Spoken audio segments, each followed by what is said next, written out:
Hello everyone and welcome back to my TikTok page. So in today's review, I'm going to be doing a review to I'm a Celebrity Get Me Out of Here 2025 episode 11. Now at the beginning of the episode, we found out that there was rain and thunder once again. So the campmates for the last few episodes don't seem to be having the best of weather. Kelly explained that she kind of felt like Freddie Astaire had been dancing on their heads all night. I think he's obviously someone that used to probably dance in the rain. And Martin felt like he had left on TV with Bridgerton playing, and it feels like he's kind of in a theatre with the whole Ruby and Tom situation, just getting very, very close and very, very theatrical. I think because they both speak very well, obviously Tom's reciting different poetry and spoken words, and obviously Ruby does her stuff. So the two of them together is basically like being in a theatre production. Vogue explained that she was having a really freezing cold shower. And Kelly explained that the cold shower was like a morning espresso. You kind of have to do it in order to get through the day, and that's kind of how they got used to getting through their days. H explained that there obviously was a storm, and they managed to get through it, and he feels like he can call the people that he's in camp with his friends.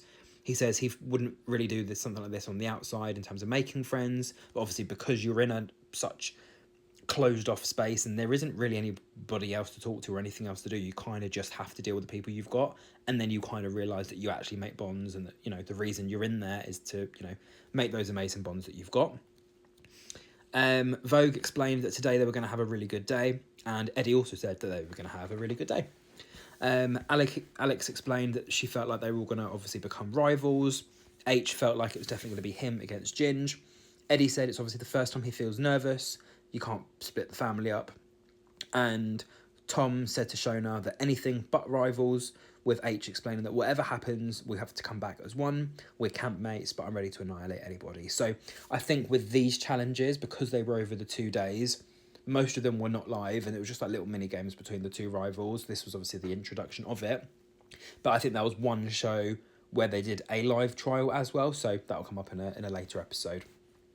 Basically, Ant and Dec revealed that the winning challenges were obviously going to win the campmates dinner, and for the losers, they would be up for the nomination in terms of the first vote off. So the winner of each pair would go to Win City, and the loser of each pair would go to Doomsville.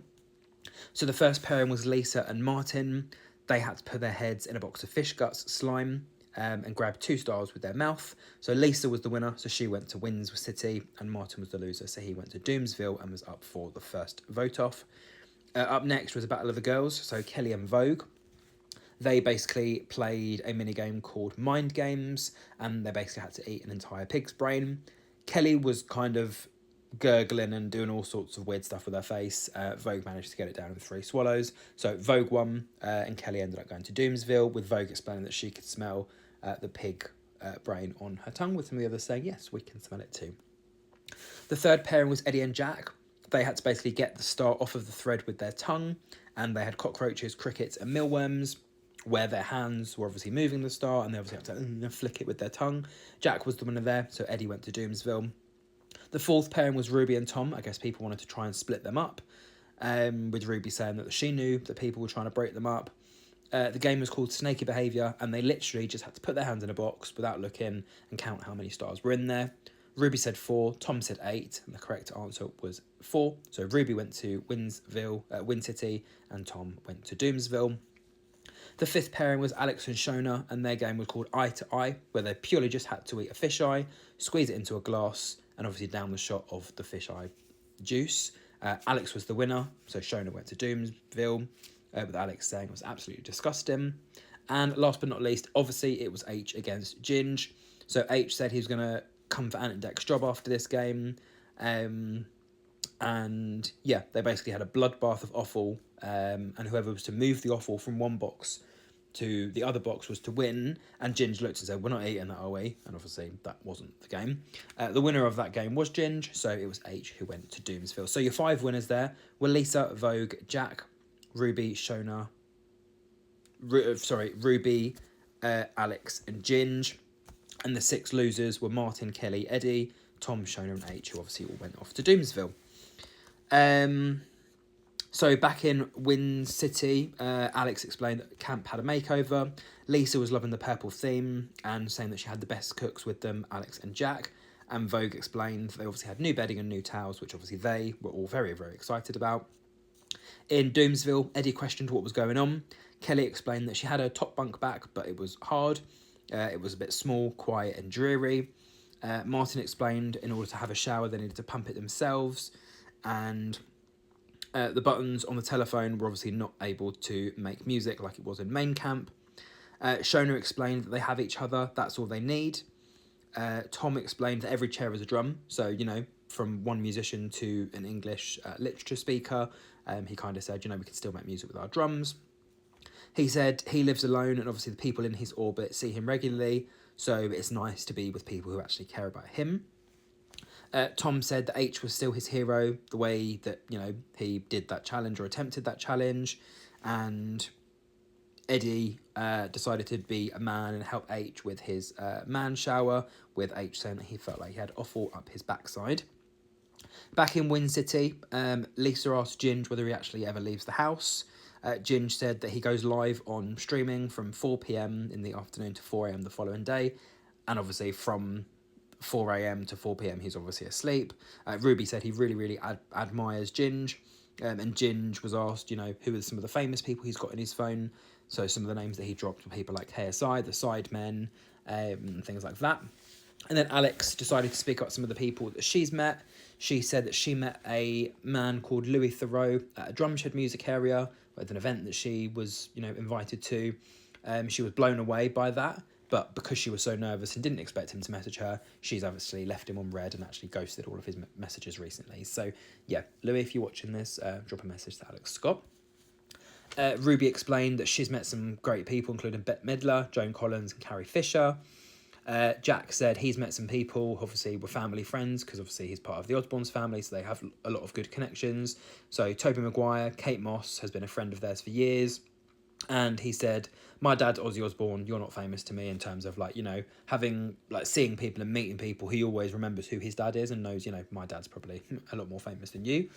He also explained that Brad Pitt said hello to him at an event, and Brad Pitt explained that he really enjoyed watching the Osbournes show, and that was a bit overwhelming for him as well.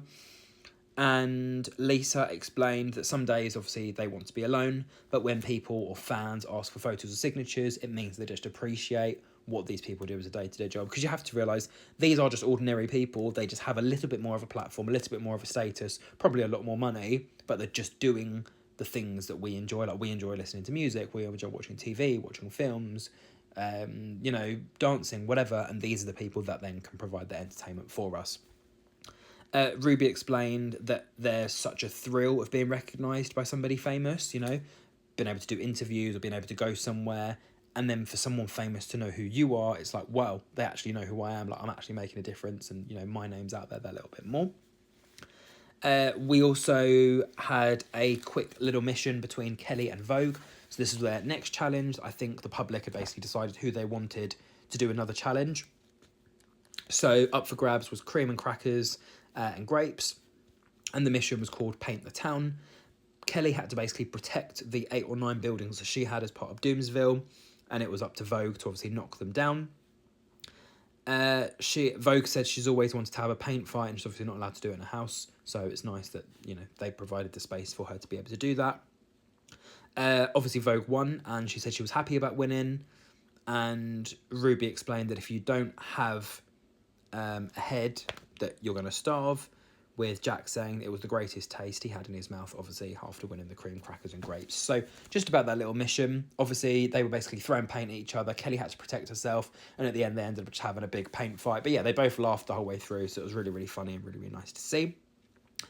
Lisa asked Jack whether Dad would have watched the show, and yeah, he would have watched it, and questioned why he was doing the show.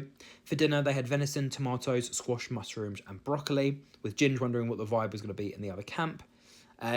Lisa explained to Ruby and Ginge that they've had so much food she feels guilty. Ruby explained she doesn't feel guilty, and H looked into Shona's eyes and said, it looks like you got the earth in your eyes.